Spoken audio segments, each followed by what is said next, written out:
Most business owners are overpaying the IRS because they are missing one simple strategy, and it's called an accountable plan. If you're an S-corp owner paying yourself or your spouse, this could save you thousands of dollars a year in taxes. And let me show you how it works and how to implement it the right way. That's the biggest key here, because this is something that you don't want to play with in the event the IRS comes knocking. You want to have your ducks in a row. My name's Matt, and I'm a CPA, and I have been for 10 years, and I'm the founder and owner of TrueBooks. We are a tax planning and accounting firm out of Las Vegas, but we service clients nationally, and we help real estate investors and entrepreneurs pay less in taxes so they can keep more of what they earn. I want people to have a cleaner financial picture, and that's our goal. And with this strategy, it's a legitimate no-brainer if you have business expenses and especially are treated as an S corporation. So here's the big picture. An accountable plan is a written reimbursement policy that lets your S corporation reimburse you or the employees for out-of-pocket business expenses without triggering payroll taxes. And here's why that matters. If you just write yourself a check from the business, the IRS may treat that as wages, which means you're subject to employment taxes,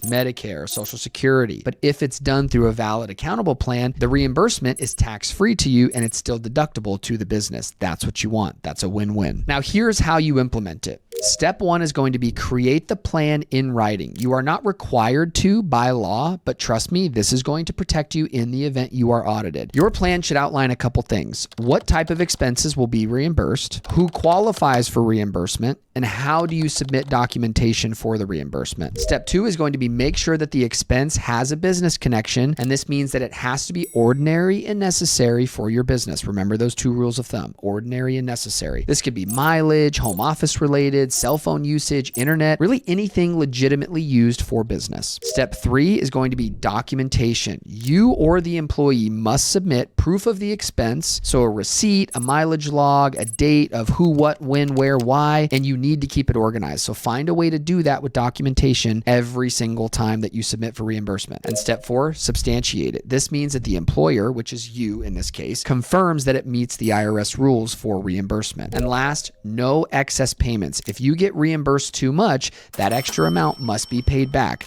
Otherwise, the IRS is going to potentially treat it as wages. And remember, we want to avoid it being treated as wages because then you're hit with the additional taxes like FICA and Social Security. Once the plan is in place, follow it. And if you need to amend it, make changes to those documents regarding the plan. And don't treat it like a one-time tax move. This is an ongoing system for clean, defensible reimbursements from the business to the employees. Now, this strategy is especially powerful when you're running as an S corporation because it lets you pull money out of the business for real expenses that you were covering personally without increasing the payroll burden, which is going to keep our tax down. At TrueBooks, we help business owners put strategies like this in place every day so that they're not just hoping that their tax pro checks a few boxes by tax time and is going to save them money. If you want to build a proactive tax plan that actually saves you money, click the link below and we'd be happy to work with you and see what you have going on. And we'll show you how it's done. Remember, your accountant should be the one to give you these templates and walk you through what you should do with them so that to make sure you're getting the tax benefit at the end of the year. Thanks for watching, and don't forget to like, subscribe, and follow for more tax strategies.